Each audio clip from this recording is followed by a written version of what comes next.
26차시 개화 정책을 둘러싸고 갈등이 일어나다 수업을 시작하겠습니다. 학습 목표는 정부가 추진한 개화 정책의 내용과 추진 방향을 설명할 수 있다. 위정척사 운동의 흐름과 방향을 정부의 개화 정책과 대비하여 파악할 수 있다입니다. 단원의 내용 구조는 개화 정책의 추진, 위정척사 운동의 전개, 이모군란의 전개, 청의 내정 간섭입니다. 교과서 101쪽입니다.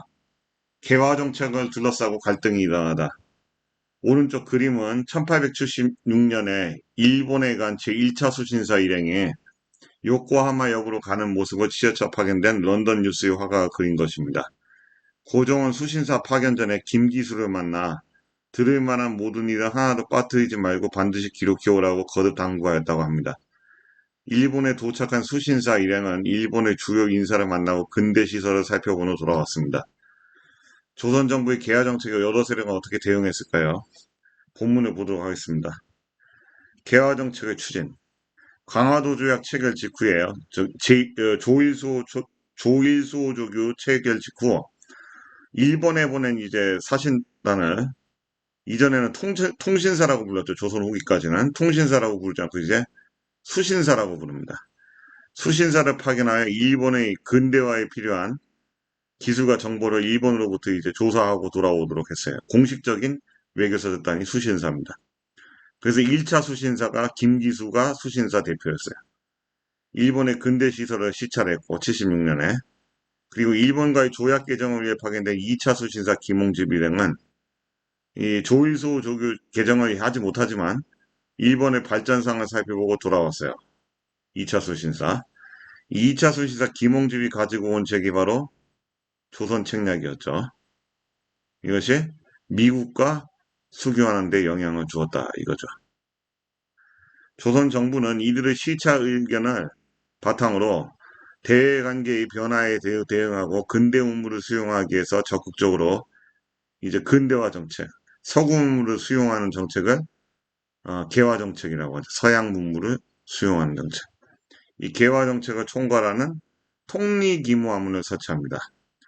통리기무하문요, 의정부와는 별도의 기구예요. 외교, 무역, 군사 등 부국강병과 관련된 개화 정책을 주관하는 기구가 통리기무하문이었어요.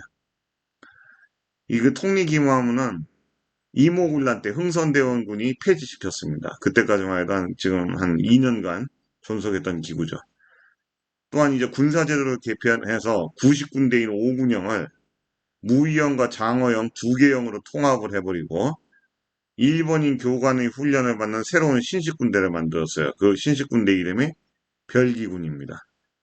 당시 별기군은 그 서양 무기를 가진 군대예요. 지금 이렇게 서양식 소총을 가진 군대를 별기군이라고 하는데 당시 정확한 용어는 교련병대입니다. 교련병대란 용어가 원래는 정확한 용어예요. 그러나 이제 별기군도 이 강화도 조약처럼 관용화된 용어라고 할 수가 있죠. 이것이 창설됩니다. 정부는 이제 1881년에 박정양, 어윤중, 홍영식 등의 관료를 이번에는 비밀리에 수신사가 아니라 비밀리에 일본에 파견한 사절단을 조사시찰단이라고 합니다. 왜 비밀리에 갔느냐? 1881년 이 상황 때는요.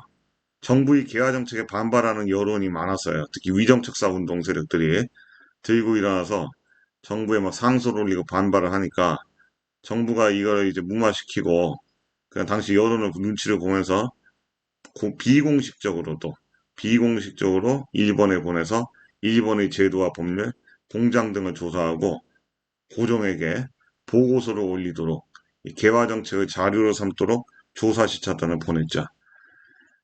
이 조사시찰단에는요, 뭐 유생부터 해서 계합화까지 뭐 온건계합화, 급진계합화 할 거 없이 다양한 다양한 그 식견을 가진 사람들로 구성이 돼서 이들이 보고 온 내용을 일본에서 보고 온 내용을 국왕에게 보고를 했습니다.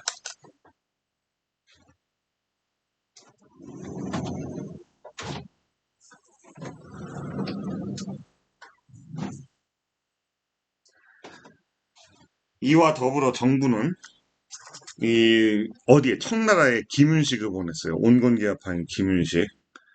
이 김윤식은 동도서기론을 주장하는 인물이거든요. 뒤에 나오는데요. 영선사로 임명을 해서 중인 자제들이 이끌고 어디에요? 청나라에 가서 무기화약 기계 제조법을 배우게 했습니다. 정부의 재정 부족으로 인원이 줄고 이모군란이 일어나면서 이들 누구요? 영선사는 일찍 조기 귀국하게 됐으나 이들이 돌아와서 뭘 설치했느냐면 우리나라 최초의 근대식 무기 제조 공장이라고 할 수 있는 기기창을 한성에다가 세웠어요. 기기창 설치. 기기창 설치는 영선사의 일과 관련돼 있구나. 꼭 기억하셔야 되겠어요. 한편 정부는 미국과 수교한 이후에 미국의 담내 사절단을 파견해서 근대 시설을 살펴보겠습니다. 이 담내 사절단은 말이죠. 이전 교과서에서는 이전 2015 교육과정 이전에 2009 교육과정에서는 뭐라고 했냐 보빙사라고 불렀어요. 보빙사. 보빙사도 같은 말입니다. 보빙사. 조미수 조약에 대해서 감사한 사격단을 보내는데 83년에 이모군란 이후에 보냈어요. 밑에 보니까 미국의 전권 대신 민영익을 중심으로 한 담내 사격단을 파견했어요. 민영익은 중전 그 민씨, 중전 민씨의 그 오라버니였어요. 그 오빠였어요. 그런 오빠 민영이. 이거 온건계합파였습니다. 김윤식처럼 온건계합파였고요.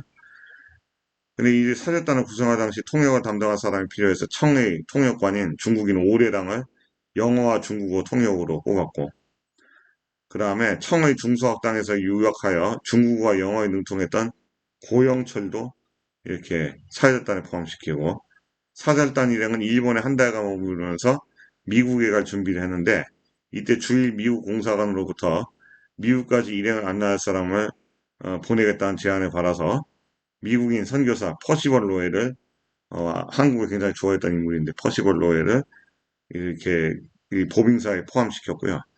일본인 영어 통역관인 미야오카 스네지로를 이제 여기까지 그 사절단에 또 합류를 했어요. 그래서 11명의 인원이었던 사절단은 이처럼 다양한 국적의 사람들로 이루어졌다. 왜냐하면 이제 민영이, 홍영식, 서광범 이들이 6일준까지 포함해서 이 바로 그 영어를 할 수 없기 때문에 그 이런 구조죠. 한글, 한국어, 그 다음에 중국어, 그 다음에 영어. 이런 통역 과정, 불편한 통역 과정을 거쳐서 이렇게 그 의사 전달을 할 수밖에 없었던 거죠. 그래서 이제 오래당을 이제 임명을 했고, 거기다가 일본인 영어 통역까지 동원했다. 이것이 이제 다국적 사절단이었다. 담내 사절단이었다. 이렇게 이해하시면 되겠어요. 지금 교과서 용어는 보빙사라는 용어는 사용 안 하고 담내 사절단이라는 용어를 사용하죠. 어디에 보냈다? 미국에 보냈다. 이 담내 사절단은요, 우리나라에서 세계 최초로 그 세계 일주를 한 사람들이에요. 그래서 우리나라 거쳐서 일본으로 갔다가 태평양을 지나 미국 샌프란시스코에 도착해가지고 대륙횡단철도 타고 미국 동부에 도착해가지고 워싱턴에 가서 미국 대통령을 만나고 또 대서양을 건너가지고 보스턴에서 배를 타고 대서양으로 건너가서 어디로 왔죠? 영국 그런 유럽 국가까지 방문하고 다시 돌아왔습니다. 이렇게. 그래서 이렇게 음, 미국에 보낸 사람들 1883년에 세계 일주를 한 사람들이구나 하는 걸 이해하시면 되겠죠. 그래서 내용 정리는 이러한 내용들입니다. 여러분 학습지에 갖고 있는 내용들하고 동일해요. 수신사 조사지쳤단 영선사 미국 사절단 담내 사절단 그 다음 이제 교과서 102쪽 내용입니다. 위정척사 운동의 전개. 자, 개화 정책에 대해서 반대하는 흐름이 있었죠. 그것이 바로 위정척사입니다. 위정척사는 바른 학문인 성리학과 성리학적 사회 질서를 지킨다는 거예요, 위정이. 그러나 성리학 이외의 종교와 사상을 배격한다는 게 척사입니다. 그래서 합쳐서 위정척사. 이를 주도한 세력들은 바로 정통적인 성리학 질서를 옹호하던 보수적인 양반 유생들이에요. 세계적인 변화의 흐름을 어떻게 보면 이들은 거부하는 입장이죠. 성리학적 사회 질서, 전통 질서를 지켜야 한다는 위정척사 운동을 전개하게 되죠. 그래서 1860년대 천주교가 퍼지고 서구열강이 통상 무력을 내서 앞서 통상을 요구를 해오는 이 시기에 흥선대원군이 집권하던 시기죠. 이때 유생들도 통상에 반대를 했어요. 응? 서양과 교역하는 것을 반대했다 이거죠. 그 대표적인 유학자가 이항로, 기정진 이들은 서양과 통상 수교를 하는 것을 반대하고 서양 세력이 쳐들어오면 무력을 앞세워 쳐들어오면 전쟁을 불사하자. 전쟁을 하자. 그 서양 세력을 막아내자라는 척화주전론을 내세우면서 흥선대원군의 통상수교 거부 정책을 지지를 했습니다. 그리고 이제 상황이 바뀌었어요. 70년대 들어서 조일수 조교 체결 무렵에 이제 이항로의 수제자였던 최익현 등이 외양일체론을 내세웁니다. 일본과 서양 세력은 같다라는 입장이에요. 똑같은 침략 세력 오랑캐다. 이런 입장이 외양일체론인데 이러면서 일본의 개항 요구에 5가지 이유를 들면서 개항 불가론을 내세우면서요. 개항 요구에 반대를 했어요. 이것이 이제 개항 반대 운동이고요. 1880년대 들어서 이제 정부가 개화 정책을 실시하고 김홍집이 가지고 온 조선 책략이 유포되자 2만 손을 중심으로 한 경상도 유생들, 영남 유생들은요. 1만 명의 상소문을 올렸어요. 만인소. 경남 유생들 전부 다 상소를 올렸다는 거예요. 엄청난 양의 상소를 올려서 정부의 개화 정책을 미국과의 수교에 반대 운동을 전개했습니다. 이러한 반대 운동을 개화 반대 운동이라고 하죠. 정부는 2만 손을 주동자였던 2만 손을 처형하면서 탄압을 하고 이 정부의 개화 정책에 반대하는 움직임을 탄압을 했어요. 이러면서 전국적으로 확산이 되었죠. 위정척사 운동은요. 외세의 침략에 반대하고 침략을 반대한 반외세 반침략의 성격을 띈 운동이었다고 할 수 있죠. 그래서 이 위정척사 운동을 했던 사람들이 이후에 1890년대 을미사변과 단발령을 계기로 일어난 을미의병을 또 이끌어요. 항일의병 운동으로 계승됐다는 겁니다. 이런 이제 외세의 침략에 대해서 저항하는 성격의 운동이었다고 할 수 있지만 어떻게 보면 긍정적이죠. 침략을 막는데 나섰다. 그러나 이들이 생각하고 있는 체제는 이전에 신분 질서가 존중되는 양반 중심의 어떤 성리학적 질서를 이걸 그대로 유지하려 했다는 점에서 근대로 나아가지 못했던 사람들입니다. 전근대 사회를 옹호하고 낡은 체제를 유지하려고 했던 이런 사람들이 가지고 있었던 한계도 명확하게 이해를 하셔야 되겠어요. 그래서 항일의병운동 초기에 이 자신들이 그 신분적 우월성, 양반 유생들이 신분적 우월성을 내세워서 이후에 평민 출신 의병장들을 이제 차별한다든가 이런 이제 전근대적인 행태를 보이는 한계점을 보였죠. 그 다음 넘어가겠습니다. 그래서 위정척사 운동의 전개, 의미 전개, 60년대 통상반대, 70년대 개항반대, 80년대 미국과 수교반대. 그래서 전개됐다. 백이 쪽에 이제 위정척사 운동의 흐름인데요. 통상반대 운동이 이제 이항로의 저서죠. 서양과 합친해야 된다는 것은 적국의 사람이다. 그래서 싸워야 한다. 그 다음에 일단 강화를 맺고 나면 저들이 욕심 무라를 교육하는 데 있지 않고 저들이 비록 외인이라거나 일본이 외인이라거나 실은 서양과 같은 적이옵니다. 외양일체론이죠. 개항반대 운동. 누가 주장했다? 최익현이. 강화가 한 번 이루어진 사학의 서적과 천주의 초상화가 교육관 속에 들어온다. 그래서 안 된다. 그 다음에 개화반대 운동입니다. 미국을 끌어들일 경우 재물을 요구하고 우리 약점을 알아들여 청을 하거나 과도한 경우를 떠맡긴다면 응하지 않을 도리가 없다. 러시아는 우리와 혐의가 없는 바 공연히 남의 말만 들어 틈이 생기게 된다면 우리 위신이 손상될 뿐만 아니라 만약 이를 구실로 침략해 온다면 구제할 길이 없다. 이것이 이만소의 영남 만인서죠. 그래서 일본의 양반 유생들이 자료와 같은 주장을 내세운 이유를 말해보면요. 서양의 사상과 문물 등이 조선으로 들어오게 되면 성리학적 사회 질서가 무너진다고 인식을 했어요. 또한 열강과 교육을 하게 되면 조선의 경제적 기반이 흔들리게 된다고 보아서 일본과 서양 등의 유입을 막고자 했습니다. 자료의 주장이 제기된 배경을 아래 표에 각각 정리해보면 1번은 1860년대 서구 열강의 통상 요구, 2번은 1870년대 강화도 조약, 조일소 조교고요. 자료 3번은 1880년대 초 조선 책략의 유포입니다. 3번 자료의 주요 주장을 파악해서 당시 위정척사론자의 입장에서 내세웠을 법한 구호를 만들어 보면요. 조선 책략 유포에 반대한다. 미국, 일본 청 모두 믿을 수 없다. 우리 앞길은 우리가 열어간다. 뭐 이런 식으로 만들어 볼 수 있겠죠. 그 다음 103쪽에 이모군란입니다. 이모군란은요, 1882년에 이모년에 일어났기 때 이모년에 99인들이 봉기했다 해서 이모군란이라고 합니다. 1882년이에요. 개화정책이 추진이 되자 양반 유생뿐만 아니라 99대의 군인과 도시 하층민도 이에 대한 불만을 드러냈죠. 양반 유생들이 위정척사 운동을 전개할 때 99대의 군인과 도시 하층민들은 정부의 재정 지출이 늘어나면서 백성의 세금 부담이 커졌고 일본으로 곡물이 수출되면서 쌀값이 크게 올랐죠. 이런 이제 배경하에서 99인들이 봉기가 일어나게 됩니다. 하층민들도 여기 가담을 해요.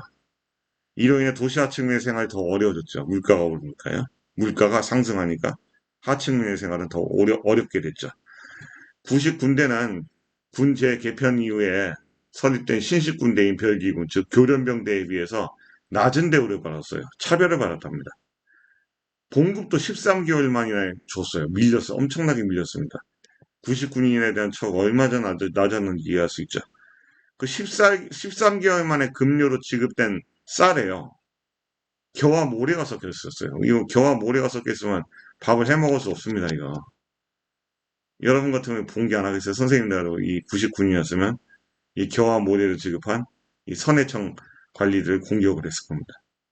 이에 분노한 99대의 군인들이 바로 군란을 일으켰죠. 봉기를 한 겁니다. 먼저 99대의 군인들은 흥선대원군에게 도움을 요청하고 왜? 흥선대원군은 통상수교 거부 정책을 했지 않습니까? 지금 이 99대 군인들은 이 모든 게 다 개화 정책 때문이기 때문에 개화 정책을 반대했던 흥선대원군에게 도움을 요청했던 거예요. 그 다음에 이 개화 정책을 추진하던 민씨, 중전 민씨 일파들, 외척 세력들, 이 정부 고관들의 집을 공격을 했어요. 또한 이제 신식군대 별기군의 일본인 교관도 죽이고요. 일본 공사관을 공격해서 불질렀습니다. 여기에 한성 주변 도시 하층민까지 합세하면서 군란의 규모가 더욱 커졌죠. 군란 세력은 결국 어디까지 쳐들어가느냐. 창덕군까지 쳐들어가 민씨파를 처단하고 민씨파의 배후 인물로 지목된 왕비를 쳐졌어요. 그러나 중전 민씨 왕비는 이미 피신한 상황이었어요. 어디에 피신했어요? 이모 6월 일기라는 게 있죠. 왕비 명성왕후 중전 민씨가 피신할 때의 상황을 기록하는 겁니다. 중전 민씨 민자영 씨는 민자영은 이 당시 이모군란 당시 궁궐을 탈출해서 그 홍계운의 도움을 받아가지고 충청도 충주까지 피신합니다.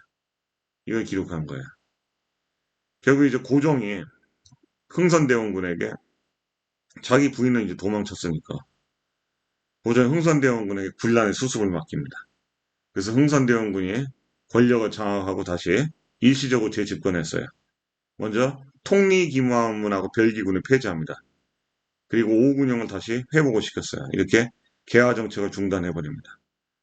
근데 문제는 이 공격을 받은 민씨 세력이 누구에게 도움을 요청했냐면 청나라에게 군대 파견을 요청을 해요. 그래서 청이 이를 빌미로 군대를 인천에 상륙시켜서 서울로 들어옵니다. 청나라 군대가요, 홍선대원군을 군란의 책임자로 지목해서 강제로 납치해서 청나라로 압송해 왔습니다. 그래서 그 이모군란을 진압을 해요. 청나라 군대가. 이로써 이모군란의 결과, 이제 비극적인 결과, 청의 내정 간섭을 가져오게 되는 엉뚱한 결과를 가져왔어요. 도시화 층은 왜 이모군란에 가담했을까? 19세기경 한성의 4대원 밖에 위치한 왕십리, 이태원 등의 지역에서는 90군대의 군인과 가족들을 비롯해 상당수 하층민이 거주하고 있었어요. 당시 90군대 군인들은 정부 재정 부족으로 생활에 필요한 급료를 제대로 받지 못했죠. 이들은 도성 근처에서 채소를 키우면서 도성에 내다 팔며 생계를 이어갔죠. 아주 가난했어요. 별명이 채소에 이제 인분을 많이 뿌려가지고 비료로 그 인분 냄새를 맡고 파리들이 들끓었다고 해서 왕십리 똥파리라고 불렀습니다. 이 도시 하층민들을요. 이렇게 저기 어렵게 생활하는 저 하층민들이 개항에 따른 쌀 수출로 국내 쌀값이 폭등하자 더 어려워졌어 삶이. 나이픈파이로 살아가는 이들이 크게 고통받았어. 물가 폭등으로. 쌀값 폭등으로 말이죠. 개화과 개화 정책으로 경제적 피해를 입었다고 생각한 도시 하층민들은 바로 이모군란이 일어나서 이에 적극하다는 거죠. 그래서 이런 군란 세력이 더 커졌고 군란은 1, 2개월가량 이제 지속될 정도로 확대가 됐던 거죠. 그래서 내용 정리를 보면 이모군란의 배경, 발단, 전개를 학습지와 같이 정리할 수가 있겠죠. 근데 청나라가 군란을 진압하죠. 이모군란 주동자가 체포해서 처형하고 청군이 서울 용산에 이제 주둔하게 됩니다. 그래서 조선 정부에다가 군란을 진압한 후 조청상민 수룡무역장정이라는 걸 체결하죠.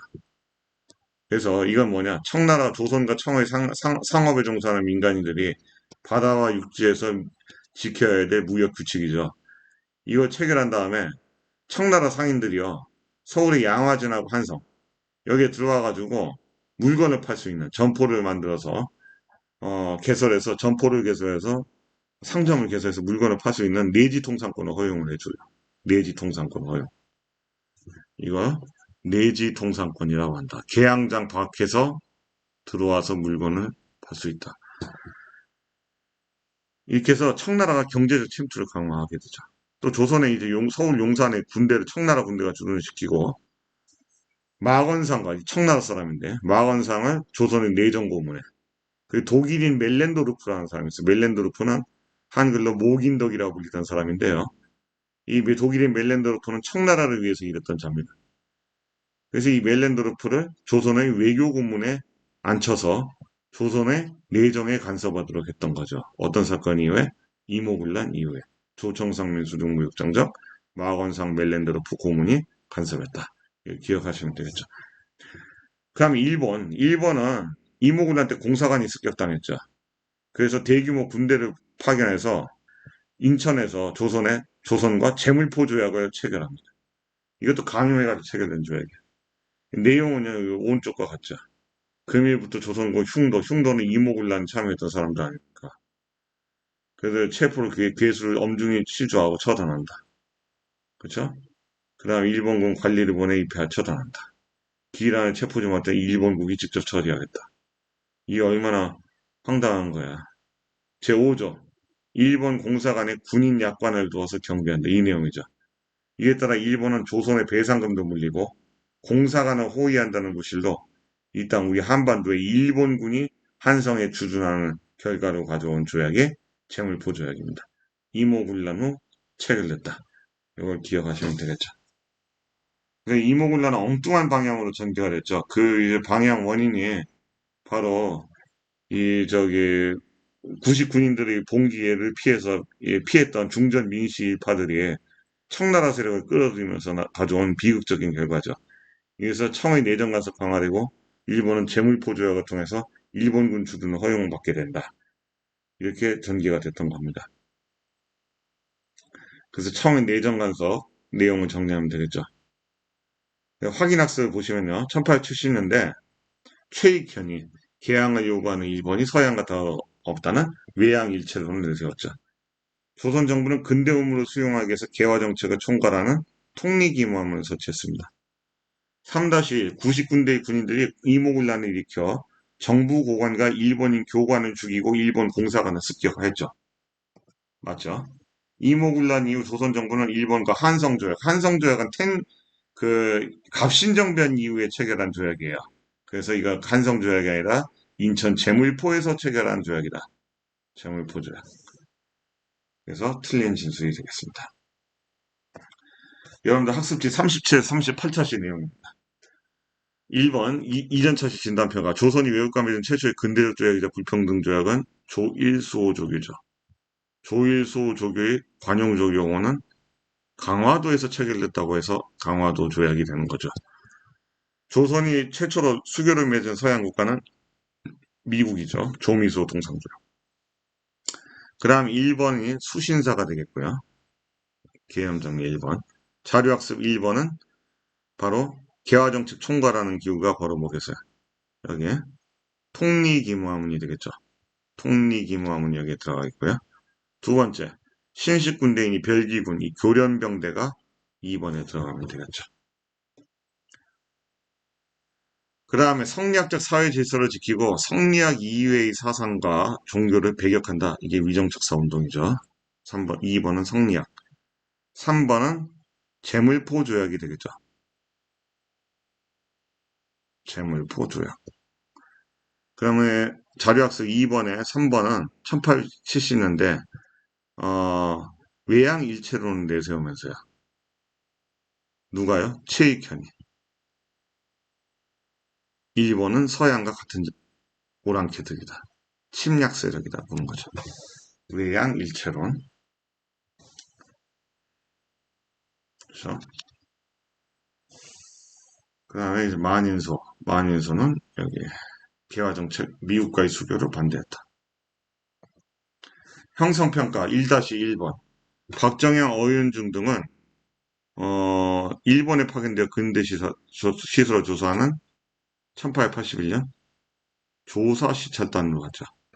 청은 이모군란을 진압한 이후에 조청상민 수령무역장정을 체결했죠.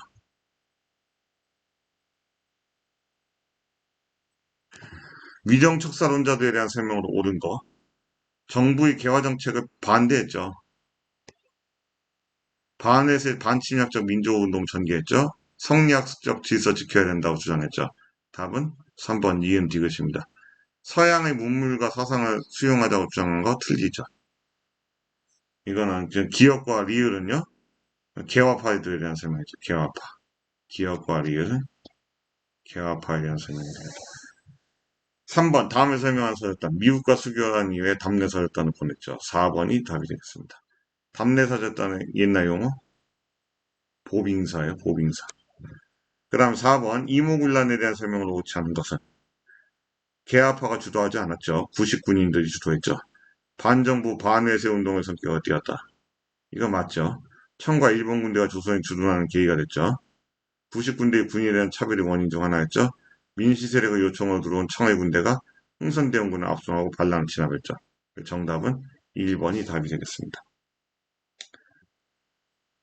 다음 시간에는 갑신정변이 일어나고 열강의 대립이 커지다를 학습하겠습니다. 수고하셨습니다.